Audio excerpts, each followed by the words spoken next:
Shall we start now? My dear students, today we will discuss about company accounts, issue of share. देखिए, सबसे पहली बात इस chapter के संदर्भ में इसके इंपॉर्टेंस को आप समझ लें और इस चैप्टर में क्या क्या बातें पढ़ाई जानी है, क्या क्या पढ़ना है आपने, आप ये समझ लें तो बहुत ही सूदिंग होगा आपके लिए। क्लास 12th में इस चैप्टर पे बहुत सी बातें की गई हैं और यही बातें आपको आपके बीकॉम के सिलेबस में भी मिलने वाली हैं। आप जब सीएस की तरफ मूव करोगे, प्रोफेशनल कोर्स है वो, आपको यह चैप्टर वहाँ भी मिलने वाला है। इनफैक्ट आप फिनांस के सेक्टर में अगर आप जाते हो तो आपको इस चैप्टर की समझ होनी चाहिए और यह चैप्टर आपके लिए इंपॉर्टेंट है। इंपॉर्टेंट तो जरूर है, ये चैप्टर आसान भी बेहद है, बहुत ही आसान चैप्टर है ये। और इस चैप्टर के संदर्भ में आपको बताया जाए कि ये सिंपल जर्नल एंट्री वाली चैप्टर है ये, और इसमें जर्नल एंट्रीज के सिवाय और कुछ करने की बात नहीं है। और अगर आप जर्नल एंट्रीज इसकी समझ लेते हो, इसके सारे टॉपिक्स को समझ लेते हो, इसके सारे पॉइंट्स को आप समझ लेते हो, इसके कॉन्सेप्ट्स को आप क्लियर कर लेते हो, तो ये चैप्टर बेहद आसान हो जाता है। क्लास 11th में आपने जर्नल एंट्रीज करी होंगी शुरुआती दौर में, जब आपने डेबिट क्रेडिट सीखा होगा, तो उस समय आपको खासी दिक्कतें आती होंगी ट्रांजेक्शन को एंटर करने में। आप यकीन माने आपको उतनी भी तकलीफ इस चैप्टर में नहीं आने वाली है, उससे भी कहीं आसान है ये चैप्टर। लेकिन इसके कॉन्सेप्ट पे जाएं तो सारी बातें करी जाएंगी, डिटेल में सारे टॉपिक्स पे डिस्कशन किया जाएगा। आज का ये वीडियो, आज का ये लेक्चर आपके लिए है कि आप इस कॉन्सेप्ट को पूरी तरह क्लियर करें और आप इस चैप्टर पे एक आत्मविश्वास जागृत करें, और डेफिनेटली आप ये कर पाएंगे क्योंकि ये बेहद आसान है, बहुत ही आसान है चैप्टर। और क्लास 12th के सिलेबस से लेकर आप आगे भी जाओ तो बिल्कुल वही बातें मिलने वाली है, कुछ एडिशनल नहीं आने वाली है। अगर आप थोड़े से कंसेप्चुअल हो तो प्रॉब्लम आपको कतई नहीं आने वाली। फर्स्ट ऑफ ऑल, इस टॉपिक के बारे में बात करने से पहले एक मैं बात करना चाहूंगा कि ये फॉर्म ऑफ ऑर्गेनाइजेशन, जो कंपनी फॉर्म ऑफ ऑर्गेनाइजेशन है, ये इवॉल्व कैसे हुई। कंपनी फॉर्म ऑफ ऑर्गेनाइजेशन के एवोल्यूशन के पीछे किस टॉपिक पर लाइट थ्रो करना है, आप जरा पहले ये समझना। Oldest form of business organisation जो है वो सोल ट्रेड को माना जाता है, and still it is in existence, अभी भी ये वजूद में है और क्वाइट सक्सेसफुली ये चल रहा है। लेकिन पूरी दुनिया और ग्लोबल इकोनॉमी में जो company form of business organisation ने जो धमाल मचाया हुआ है, पूरी दुनिया की तरक्की के पीछे जिस फॉर्म ऑफ बिजनेस ऑर्गेनाइजेशन का सदा से नाम आता है वो है company form of business organisation. और अगर company form of business organisation को हटा दिया जाए तो हम लोग अपनी जिंदगी को कितने कष्टमय बना लेंगे, ये इसका अंदाजा भी सोच के डर लगता है। आज सुई से लेकर जहाज तक ये form of business organisation manufacture कर रही है, लोगों के लिविंग स्टैंडर्ड को अपग्रेड कर रही है, इंप्लॉयमेंट जनरेट कर रही है, कंट्री के डेवलपमेंट में हाथ बटा रही है। इनफैक्ट देखा जाए तो सांस लेने में भी इस फॉर्म ऑफ बिजनेस ऑर्गेनाइजेशन ने बहुत बड़ा योगदान दिया है। तो ये फॉर्म ऑफ बिजनेस ऑर्गेनाइजेशन कभी डिक्लाइन स्टेज पे नहीं गया और आने वाले समय में ये फॉर्म ऑफ बिजनेस ऑर्गेनाइजेशन और फ्लॉरिश करेगा और ऊपर जाएगा और डेवलप करेगा, इसके साइन मिल रहे हैं। तो अब सवाल यह है कि क्या सोल ट्रेड की लिमिटेशन की वजह से partnership form of business organisation आया, तो जवाब मिलता है yes, up to certain extent ये बात सही है। और कह सकते हैं आप कि बहुत हद तक ये बात सही है कि सोल ट्रेड की कुछ लिमिटेशन थी जिसकी वजह से partnership form of business organisation existence में आई। Partnership form of business organisation की भी कुछ लिमिटेशंस थी जिसकी वजह से ये फॉर्म ऑफ बिजनेस ऑर्गेनाइजेशन वजूद में आई। और उसकी सबसे बड़ी लिमिटेशन थी, वो आप भी जानते हो बहुत अच्छे से, आपने क्लास 12th में पढ़ाई करी होगी इस बात की, नहीं भी पढ़ा है तो भी आप समझ लो इस बात को कि सोल ट्रेड का जो स्वरूप होता है उसमें एक आदमी होता है ओनर, वही सारा कैपिटल लगाता है, वही कैपिटल कंट्रीब्यूट करता है और उसके पास सोर्सेस ऑफ फाइनेंस के रूप में दो चीजें होती हैं, एक तो उसका खुद का लगाया हुआ, दूसरा कि आउटसाइडर से लोन, बैंक और आइदर फाइनेंशियल इंस्टीट्यूशन से मनी बोरो कर लेंगे और वो अपने बिजनेस में लगाएंगे। तो बड़ा ही लिमिटेड सोर्स उनका होता है। लेकिन जब पार्टनरशिप फर्म की तरफ मूव करते हैं तो वहां भी लगभग बात वैसी ही है, लेकिन हाँ मोर देन 2 हो जाते हैं लोग कैपिटल लगाने वाले। रही बात बाहर से फाइनेंस लेने की, तो वही फाइनेंशियल इंस्टीट्यूशंस, बैंक एटसेट्रा, वहां से मनी बोरो किया जा सकता है, इंडिजिनस मनी लेंडर से पैसे लिए जा सकते हैं।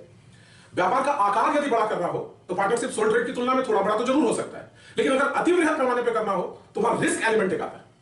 और वो रिस्क एलिमेंट क्या होता है, हर एक कैपिटल कंट्रीब्यूटर को, जो कंट्रीब्यूटरीज होते हैं, उनके मन में एक डायलेमा पैदा करता है। खुद का पैसा भी हम बिजनेस में लगा रहे हैं, बहुत ही यकीन है, फिर भी हेजिटेशन होता है कि भाई इतना ह्यूज अमाउंट हम इन्वेस्ट करें तो ये लॉस होगा, तो पूरा लॉस तो होगा ही, क्योंकि हमारी लायबिलिटी जो है वो अनलिमिटेड है, तो सारा बर्डन मेरे सिर पे आ सकता है। और सारा बर्डन ही नहीं आ सकता है, अपनी पर्सनल प्रॉपर्टी भी बेच करके लायबिलिटीज को पेड ऑफ करने में, सेटल करने में लगानी पड़ सकती है। तो ये बहुत बड़ी लिमिटेशन थी दोनों ही फॉर्म ऑफ बिजनेस ऑर्गेनाइजेशन की, सोल ट्रेड और पार्टनरशिप। इस लिमिटेशन को दूर करने के लिए जो सबसे बड़ी लिमिटेशन थी वो अनलिमिटेड लायबिलिटी लिमिटेशन थी, और इस अनलिमिटेड लायबिलिटी को रिमूव करा company form of business organisation ने, और ना सिर्फ अनलिमिटेड लायबिलिटी वाले फीचर्स जो कमी थी अनलिमिटेड लायबिलिटी वाली उसको सिर्फ दूर किया, बल्कि एक और चीज वहां पर सामने में देखने को मिला कि accumulation of large amount of funds और कैपिटल बिकम पॉसिबल। तो कंपनी फॉर्म ऑफ ऑर्गेनाइजेशन में यह बहुत शानदार तरीके से देखने को मिलता है कि अति बृहत पैमाने पर पूंजी इकट्ठा करने की बात आए तो यह form of business organisation large scale capital accumulation करने में सक्षम पाया गया। दूसरी बात जो सबसे बड़ी लिमिटेशन थी दोनों ही फॉर्म ऑफ बिजनेस ऑर्गेनाइजेशन की, जो oldest form of business organisation थी वो थी limited liability, sorry unlimited liability, उसको दूर करा, लायबिलिटी को लिमिट करके कि जो भी कैपिटल कंट्रीब्यूट करने वाले हैं वो कैपिटल कंट्रीब्यूट करेंगे तो उनका लॉस होगा तो उतना ही लॉस होगा। अब एक क्वेश्चन आता है, बच्चे इस पे सवाल कर डालते हैं मेरे से कि सर ठीक है हमने अपना बिजनेस करना है, हमने अपने बिजनेस में पैसे लगाने हैं, हमें पूरा यकीन है कि हमने पैसे लगाने, हमें लॉस होगा बर्दाश्त कर लेंगे, ओके, बट पार्टनरशिप में भी लगभग वैसी ही बात है। कंपनी फॉर्म ऑफ ऑर्गेनाइजेशन में ह्यूज अमाउंट एक्यूमुलेट होता कहां से? पब्लिक से। तो पब्लिक तो कंपनी को जान नहीं रही है ना, आम जनता उस कंपनी में कैसे यकीन करे, ट्रस्ट कैसे पैदा करे, भरोसा और यकीन कैसे पैदा हो, तो उसके लिए भी प्रोविजंस बने लेजिस्लेशन में, लॉ में। और भारत में securities and exchange board of India है जो एक प्रोटेक्टर का काम करती है इन्वेस्टर के लिए, इन्वेस्टर के हितों की रक्षा के लिए ही वो बनाया गया। कंपनियों पे ईगल आई रखने की बात हुई और वो कंपनीज पर ना सिर्फ ईगल आई रख रही है बल्कि वो कंपनी की शेयर की लिस्टिंग से लेकर के उनके पैसे, जो इन्वेस्टर्स के जो पैसे हैं सही हाथों में जा रहे हैं, सही इस्तेमाल हो रहा है, ये बात भी वो लोग देख रहे हैं। तो एक ट्रस्ट पैदा यहां पर होता है। और सबसे बड़ी बात यहां पर यह हो जाती है कि कोई व्यक्ति चाहे तो 1000-2000 रुपए का भी इन्वेस्टमेंट कर सकता है एक बड़ी कंपनी में। तो इस लिहाज से देखा जाए तो कंपनी फॉर्म ऑफ ऑर्गेनाइजेशन इतना पॉपुलर क्यों हो गया? वजह इसकी यह थी कि इसमें आम जनता की भी भागीदारी होगी। ना सिर्फ यह हुआ कि आप पूंजी लगा सकते हो उस तरह के फॉर्म ऑफ बिजनेस ऑर्गेनाइजेशन में, कैपिटल कंट्रीब्यूट कर सकते हो, आप उसके भागीदार बन सकते हो, आप उसके ओनर बन सकते हो, बल्कि आप जरूरत पड़ने पे उसे लोन भी दे सकते हो। Partnership form of business organisation public at large से लोन रेज नहीं कर सकती, लेकिन एक पब्लिक लिमिटेड कंपनी डिवेंचर जारी करके आम जनता से लोन इकट्ठा कर सकती है, बैंकों से और अदर फाइनेंशियल इंस्टीट्यूशन से वो मनी बोरो कर सकती है।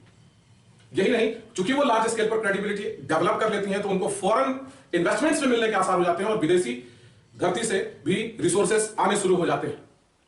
और गवर्नमेंट ऑफ इंडिया ने कई एफर्ट्स ऐसे किए जिससे कि हमारे देश में नए नए उद्योग धंधे लगे, नए नए कल कारखाने लगे और फॉरेन डायरेक्ट इन्वेस्टमेंट एफडीआई जिसकी बात हम लोग करते हैं वो आने शुरू हो गए, लोगों के लिए एम्प्लॉयमेंट जनरेट शुरू हो गया, होना शुरू हो गया।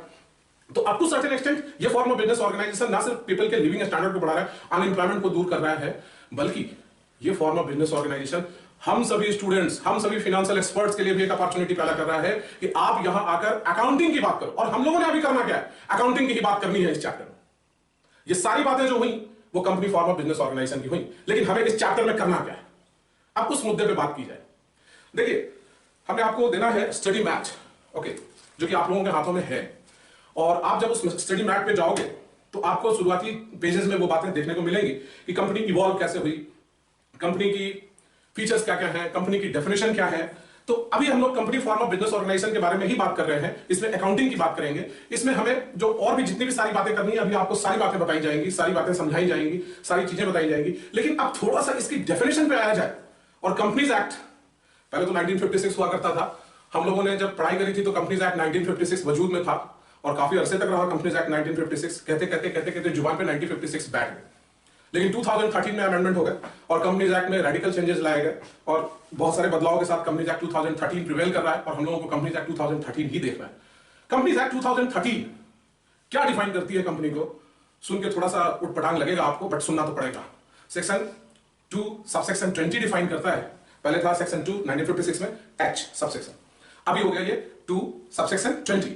और 20 सेक्शन जो है, सबसेक्शन 20 जो है सेक्शन 2 का कंपनीज एक्ट का, डिफाइन करती है कंपनी के बारे में कि कंपनी वो है जो इस एक्ट के तहत रजिस्टर्ड हुई है या इससे पहले के किसी एक्ट के तहत इनकॉर्पोरेट और रजिस्टर्ड हुई है। भाई मेरे को तो कुछ समझ में नहीं आया, आप लोगों को भी ऑब्वियसली नहीं समझ में आया कि कंपनी वो है जो रजिस्टर्ड हुई है इस एक्ट के तहत या इससे फॉर्मर पहले वाले किसी एक्ट के तहत रजिस्टर्ड हुई है। लेकिन बहुत सारे लॉयर्स ने, बहुत सारे शिक्षाविदों ने, बहुत सारे एक्सपर्ट्स ने कंपनी टर्म को कुछ अपने अपने तरीके से डिफाइन करने की कोशिश की है। एक्चुअली वो डेफिनेशन नहीं है, कंक्रीट डेफिनेशन हो भी नहीं सकता, वो कंपनी के फंक्शनिंग, कंपनी के फीचर्स को ही इलैबोरेट कर रहे हैं। और उन फीचर्स पे हम लोग लाइट थ्रो करें तो कुछ लोग कहते हैं कि company is a voluntary association of persons having separate legal entity, perpetual succession, common seal, etcetera etcetera, unlimited limited liability, diffusion of risk वगैरह वगैरह, बहुत सारी बातें कहते हैं, लेकिन जितनी भी बातें करी जाती हैं वो सारी बातें कंपनी के फीचर्स को इलाबोरेट करती हैं, not more than the features. और वो सारे फीचर्स, अगर सभी फीचर्स को हम एक्यूमुलेट कर दें, एक जगह जोड़कर ले आए, तो हमें कंपनी का डेफिनेशन नजर आता है कि कंपनी क्या है। तो वॉलंटरी एसोसिएशन ऑफ पर्सन है। Why it is voluntary association of person? ये इसलिए वॉलंटरी एसोसिएशन ऑफ पर्सन है क्योंकि व्यक्तियों का ऐच्छिक संगठन है, व्यक्ति मिलकर के ही कंपनी को इनकॉर्पोरेट करते हैं। अब इसमें एक बात और कही जाती है कि company is an artificial person. Why company is an artificial person? Because it is created by law. Company is called an artificial person because it is created by law. Company का जन्म कानून से होता है, कंपनी चलती कानून के दायरे में और कानून से है, और कंपनी का अंत यानी लिक्विडेशन भी कानून के नजर में ही होता है, कानून के दायरे में ही होता है। कंपनी ऐसे भी लिक्विडेट नहीं हो सकती आराम से अपने से, वहां भी कोर्ट का इंटरवेंशन होगा ही होगा। तो अब इसमें और भी जितनी भी बातें हैं सब कंपनी के फीचर्स पे हैं कि कंपनी में सेंटर जो होता है मैनेजमेंट का और ओनरशिप का वो डिफ्यूज होता है। रीजन, जिसके पीछे बड़ा स्ट्रॉन्ग रीजन है कि कंपनी के शेयर होल्डर हम आप कोई भी हो सकते हैं। कोई बैठा है मुंबई में, कोई बैठा दिल्ली में, कोई बैठा वाराणसी में, कोई बैठा इंदौर में।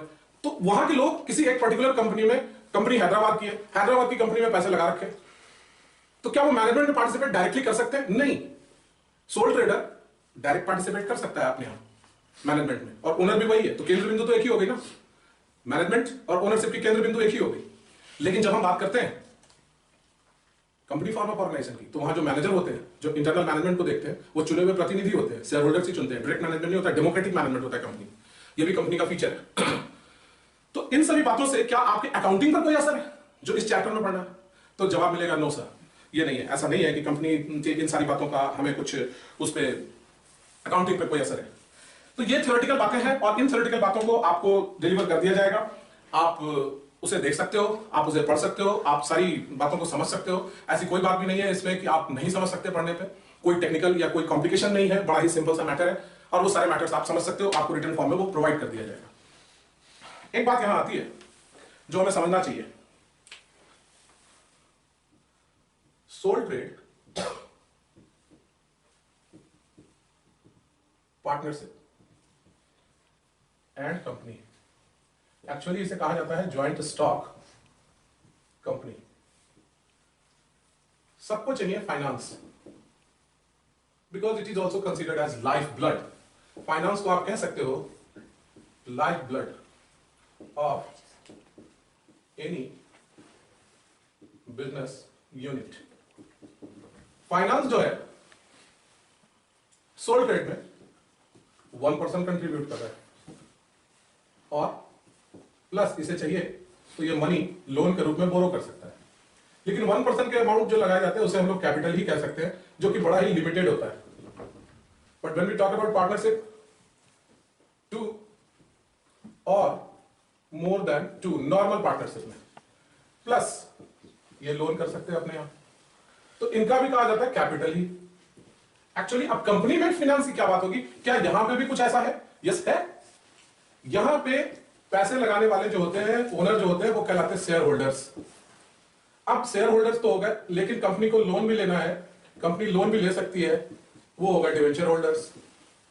Share holders, debenture holders, plus financial institutions.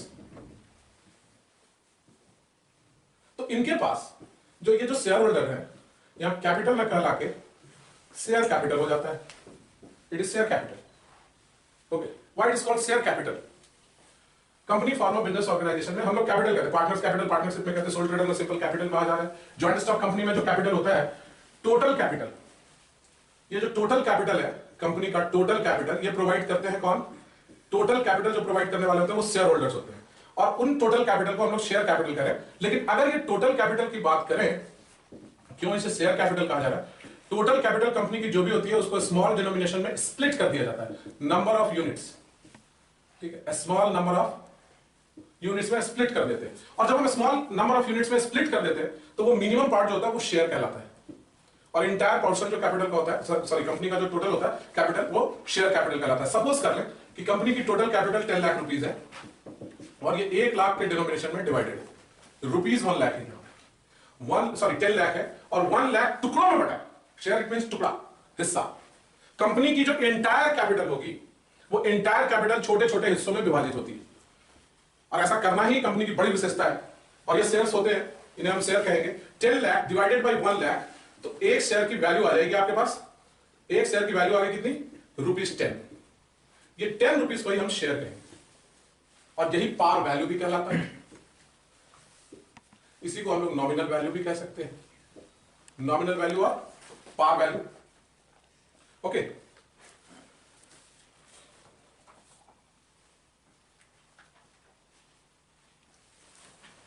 अब सवाल यह है कि क्या कंपनी की जो कैपिटल होती है, शेयर कैपिटल, सिर्फ यही सोर्स है? नहीं, कंपनी आम जनता से भी लोन ले सकती है। एक पब्लिक लिमिटेड कंपनी आम जनता से भी डिवेंचर जारी करके लोन ले सकती है, जो कि पार्टनरशिप नहीं कर सकती, सोल ट्रेड नहीं कर सकते उस तरीके से जिस तरीके से कंपनियां कर सकती हैं। और यहां भी बड़ा ही डेमोक्रेटिक स्टाइल में सारी बातें होती हैं। वेल, तो आपने देखा कि शेयर क्या है? Smallest unit of capital of a company, smallest unit of capital of a company is share, and entire हम लोग क्या कहेंगे? Share capital. अब सवाल यह होगा कि शेयर कितने तरह के होते हैं, कंपनी के शेयर्स कितने तरह के होते हैं? आइए देखते हैं कि कंपनी के शेयर्स कितने तरह के होते हैं। बेसिकली दो ही तरह के शेयर्स होते हैं कंपनियों के। यहां पे कंपनी के प्रकार के बारे में भी बच्चे पूछते हैं कि भाई कंपनी कितने तरह की होती है, प्राइवेट लिमिटेड कंपनी क्या होती है, पब्लिक लिमिटेड कंपनी क्या होती है, गवर्नमेंट कंपनी क्या होती है, डोरमेंट कंपनी क्या होती है। तो मैं आपको क्लियर कर दूं, अभी हम लोग सिर्फ और सिर्फ एक ही मुद्दे पे बात करेंगे, वो है joint stock company, public limited company जो ओपन मार्केट में शेयर इशू कर सकती है, उन्हीं के बारे में बात करनी है। हमारा टॉपिक क्या है? हमारा टॉपिक है company accounts, issue of shares. और इशू ऑफ शेयर्स के संदर्भ में अकाउंटिंग एंट्रीज में जहां फंसते हैं हम सभी, जहां पे थोड़ी बहुत दुविधा होती है, अभी उन दुविधाओं को दूर करने की कोशिश की जाएगी। और बस इतना आप जान लें कि हमें प्राइवेट कंपनी से कोई नहीं लेना देना, गवर्नमेंट कंपनियों से भी कोई नहीं लेना देना, डोरमेंट कंपनी से भी कोई लेना देना नहीं। फिलहाल हमें सिर्फ और सिर्फ पब्लिक लिमिटेड कंपनी से लेना देना है, और वो पब्लिक लिमिटेड कंपनी पब्लिक के बीच से पैसा इकट्ठा कर सकती है अपने इंटायर कैपिटल। वो कंपनी डिवेंचर जारी कर सकती है। हम लोग नेक्स्ट वीडियो में, नेक्स्ट सेगमेंट में issue of debenture, redemption of debenture पे टॉपिक पे भी डिस्कशन करेंगे, और उसके संदर्भ में अकाउंटिंग एंट्रीज के बारे में भी बात करेंगे। बट अभी हमें जो बात करनी है, शेयर के संदर्भ में बात करनी है। शेयर जो पब्लिक लिमिटेड कंपनियां जारी कर सकती हैं, शेयर्स दो तरीके के होते हैं। एक इक्विटी शेयर्स, दूसरा प्रेफरेंस शेयर्स, तीसरा नहीं है। इन दोनों शेयर्स के बारे में थोड़ा सा समझ लें, लेकिन अकाउंटिंग जब करने आएंगे आप, तो आपको इक्विटी शेयर और प्रेफरेंस शेयर से कोई लेना देना नहीं रह जाएगा। अकाउंटिंग एंट्रीज दोनों की सिमिलर होंगी, कोई उसमें भेद अकाउंटिंग एंट्रीज के टाइम पे नहीं है, बट इन दोनों में डिफरेंसेस हैं।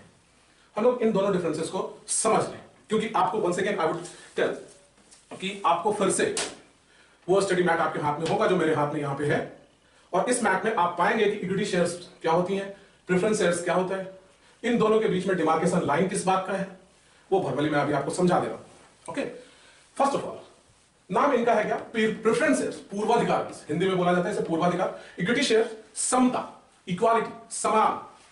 ओके, तो इनके ऊपर इनको कुछ प्रेफरेंस है, दोनों ही शेयर होल्डर हैं। अगर आपने इक्विटी शेयर खरीदा और किसी और बंदे ने प्रेफरेंस शेयर खरीदा, दोनों ही शेयर होल्डर है, दोनों कंट्रीब्यूटरीज है, कैपिटल कंट्रीब्यूटरीज है कंपनी के। लेकिन एक को कुछ वरीयता दी जा रही है, दूसरे को कुछ वरीयता यानी प्रेफरेंस नहीं दिया जा रहा। इनको प्रेफरेंस किस बात का है? दो बात का प्रेफरेंस इनको मिलता है, और वो दो बात का प्रेफरेंस क्या है? पहला है कि जब कंपनी लिक्विडेट होगी, यानी कंपनी का जब समापन होगा, तो उस टाइम पे पूंजी लौटाने की जब बारी आएगी, जैसा कि आप लोगों ने पढ़ा होगा डिसोल्यूशन के केस में। ओके, तो जब पूंजी लौटाने की बारी आएगी, तो इनको पहले मिलेगा, कंपनी की जो भी रकम रियलाइज होकर आएगी एसेट की, तो प्रेफरेंस शेयर होल्डर को इक्विटी शेयर होल्डर से पहले लेने का पूर्वाधिकार यानी प्रेफरेंस होगा। ओके, पहला प्रेफरेंस। दूसरा प्रेफरेंस इनको मिलता है, इसलिए इनका नाम प्रेफरेंस शेयर होल्डर्स है, वो है डिविडेंड के संदर्भ में। डिविडेंड इनको पहले मिलेगा, इनको डिविडेंड बाद में। अब सवाल है कि और भी कई डिफरेंसेस हैं दोनों के बीच में। ओके, तो उन डिफरेंसेस में अब इन्हें वोटिंग राइट नहीं है, इनको वोटिंग राइट है। ओके, तो उन डिफरेंसेस के बीच में अभी आपका अकाउंटिंग प्रभावित नहीं होगा, इसलिए हम लोग मूव करेंगे आगे की तरफ। ओके, प्रेफरेंस शेयर हो, इक्विटी शेयर हो, हम लोगों को बेसिक जर्नल एंट्रीज समझनी है। इस टॉपिक में, इस चैप्टर में जितने भी टॉपिक्स हैं, अभी हमें उसे एक आउटलाइन तैयार कर ले, और उस आउटलाइन को तैयार करने के बाद 1 by 1 हम लोग सारे कंसेप्ट पे जाएंगे। इसका कंसेप्ट क्या है और कौन कौन सी बातें इसमें होती हैं, आइए पहले अब वो देखा जाए कि इसमें बेसिकली आपको करना क्या है इस chapter. Okay,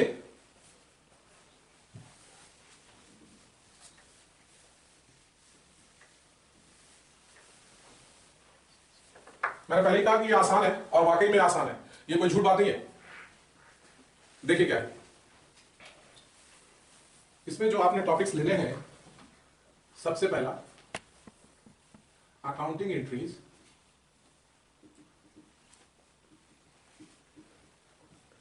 regarding issue of shares.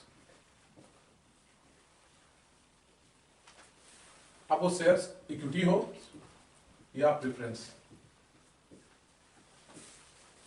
इस पे हम लोगों को बात करनी है। दूसरा पॉइंट आपका होगा इसमें accounting entries regarding issue of shares, equity और प्रेफरेंस।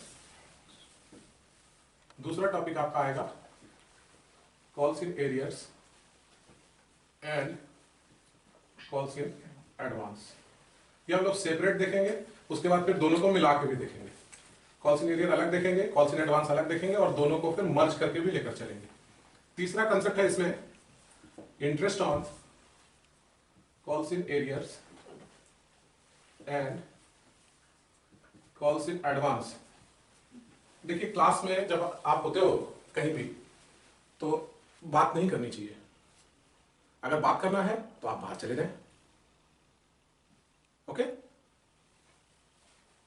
और यदि कोई प्रॉब्लम है तो आप मेरे से कह दीजिए। Interest on calls in arrear and calls in advance की बात करेंगे।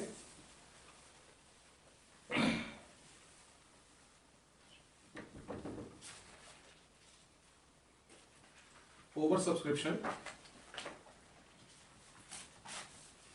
And under subscription.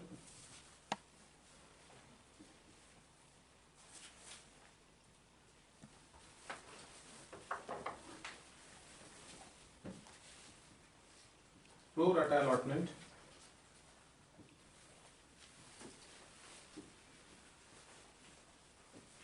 calls in arrears in case of pro rata allotment। फिर आएगा आपका forfeiture of shares। फिर बात करेंगे हम लोग री इशू ऑफ फॉरफिटेड शेयर्स। देखिए अभी एक ग्लिम्स ले रहे हैं, हम सबके डिटेल पे जाएंगे। अभी इसमें कुछ बातें हमने छोड़ी हैं। हमने पहले ये लिखा है शेयर कैपिटल के संदर्भ में भी कुछ बातें आती हैं, मसलन authorised capital, issued capital,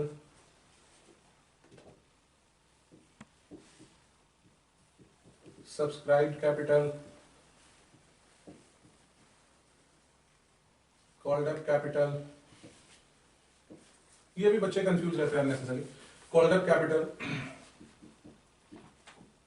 paid up capital, issued capital के बाद अनइशूड कैपिटल,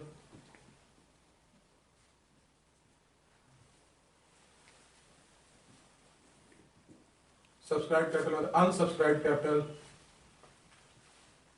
सब बेमतलब की बातें हैं, अननेसेसरी, लेकिन सबको समझ लेना है, नहीं तो आप बैलेंस शीट पे प्रेजेंटेशन नहीं कर पाओगे। रिजर्व कैपिटल,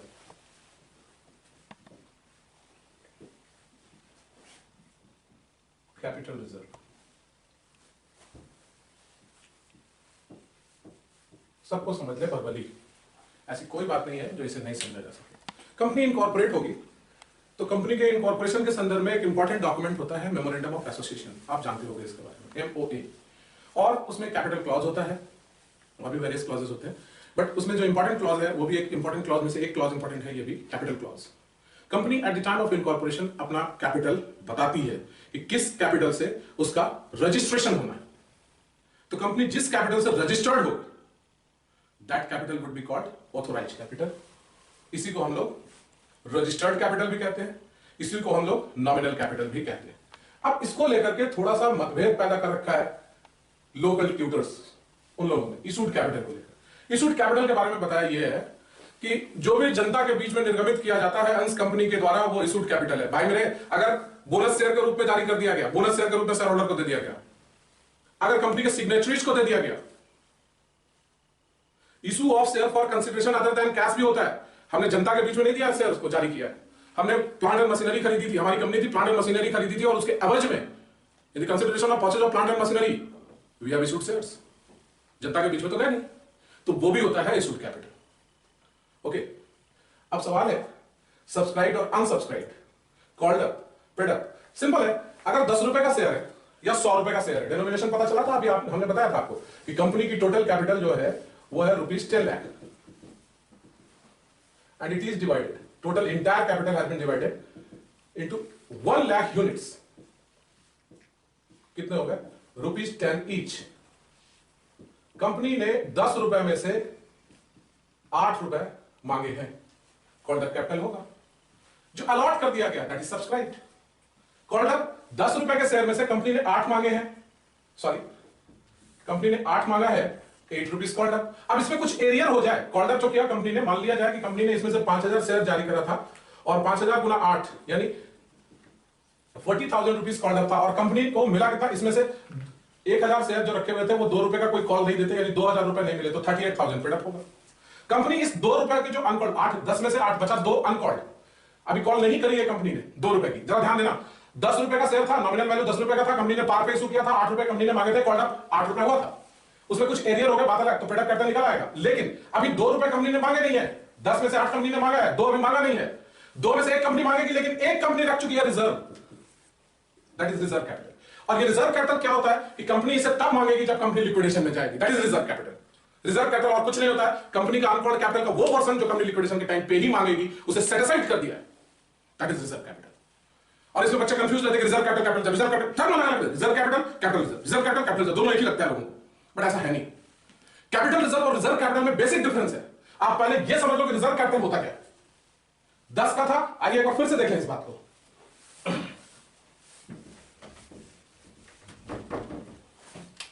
₹10 इसी पे इशू करा था कंपनी ने, 8 रुपए कॉल कर लिए, कॉल्ड अप, 2 रुपए बचा है अनकॉल्ड अप, ये अनकॉल्ड है 2 रुपए। अब इस 2 रुपए में से कंपनी ने ये डिसाइड कर लिया है कितना रुपया? 1 रुपया कंपनी मांगेगी कब? जब कंपनी लिक्विडेशन में जाए। It's very simple. Reserve capital क्या है? अनकॉल्ड कैपिटल का वो पोर्शन जो कंपनी लिक्विडेशन के टाइम पे मांगेगी। अब प्रश्न ये आएगा फिर, कैपिटल रिजर्व क्या है? क्या दोनों एक ही है क्या? नहीं, बिल्कुल अलग, एब्सोल्यूट डिफरेंट, कंप्लीट अलग है दोनों, रिजर्व कैपिटल और capital reserve. It is reserve capital. Reserve capital को हम लोग कैसे समझे कि वो पोर्शन जो कंपनी कैपिटल का वो पोर्शन, अनकॉल्ड कैपिटल का वो पोर्शन जो कंपनी लिक्विडेशन पे मांगेगी, उसके पहले नहीं मांग सकती, दैट इज रिजर्व कैपिटल। लेकिन कैपिटल रिजर्व क्या होता है? आपने कभी पढ़ा होगा कि कंपनी को कैपिटल प्रॉफिट होता है। कैपिटल प्रॉफिट अगर होता है कंपनी को, तो कंपनी के लिए मस्ट है कैपिटल रिजर्व क्रिएट करना। तो कैपिटल प्रॉफिट का पोर्शन, कैपिटल प्रॉफिट कंपनी को अर्न करना पड़ेगा। अगर होगा तो उस प्रॉफिट को कैपिटल रिजर्व में ट्रांसफर किया जाएगा। ये मैंडेटरी है, but it is not mandatory. ये एसेंशियल नहीं है कि कंपनी ऐसा करेगी कि कुछ ना कुछ अनकॉल्ड पोर्शन रखे और उस अनकॉल्ड पोर्शन को कंपनी तभी मांगेगी जब कंपनी का लिक्विडेशन होगा। ऐसा कोई जरूरी नहीं है, कंपनी एक्ट ने ऐसा कभी नहीं, कहीं नहीं कहा है। लेकिन ये बात सही है, अकाउंटिंग में ये बात है, और वो आप जानते होंगे कि अगर कैपिटल प्रॉफिट हुआ है तो उस कैपिटल प्रॉफिट से कैपिटल रिजर्व क्रिएट करना अनिवार्य है। ओके, तो ये है आपका कैपिटल रिजर्व और रिजर्व कैपिटल। आपको ये भी मिल जाएगा, लिखा है, और आपको कैपिटल रिजर्व और रिजर्व कैपिटल के बीच में जो डिफरेंसेस हैं वो सारे डिफरेंसेस आपको मिल जाएंगे। वेल, एक्चुअली ये प्रेजेंटेशन आपको बैलेंस शीट में करना होता है, और हमने सिर्फ ये बताया आपको अभी, क्योंकि हमारा उद्देश्य यहां पर थ्योरेटिकल जाना नहीं है, हमारा उद्देश्य प्रैक्टिकल जाना है, और एक ऐसा आपको इंट्रोडक्टरी देना है, रिवीजन क्लास देना है जो आपके कंसेप्ट को क्लियर करे और आपको प्रैक्टिकल क्वेश्चन सॉल्व करने में मदद करे। हमें उस पर जाना है। बट मैंने ये सोचा है कि भाई क्यों ना कंपनी को एकदम बिल्कुल राइट फ्रॉम द बिगिनिंग सारी बातें भरभली ही सही बताई जाए, लिखाने की जरूरत ना हो, वो स्टडी मैट के रूप में सप्लीमेंट दे दिया जाए, और शुरू से लेकर एंड तक इंटायर टॉपिक को बिल्कुल समराइज्ड वर्जन में आपके सामने रखा जाए, ताकि आपको कहीं से किसी एंगल से ये ना लगे कि कोई पॉइंट मिस कर गया आप, कुछ छूट गया हो, ऊपर ऊपर चले गए हो, ऐसी बात नहीं होनी चाहिए। और सारी बातें आपके सामने रखी जाएंगी, एक एक एंगल से सारी बातें रखी जाएंगी और सारी बातें आपको अभी डिस्क्लोज करी जाएंगी। लेकिन मेरा फोकस उस पर ज्यादा होगा, वहां पे स्ट्रेस ज्यादा होगा जहां पर कि बच्चे अमूमन जो प्रैक्टिकल क्वेश्चंस आते हैं, एग्जाम के जो प्रैक्टिकल क्वेश्चन होते हैं, वहां पे जहां आप फंसते हो, उस पर ज्यादा लाइट थ्रू करने की जरूरत है।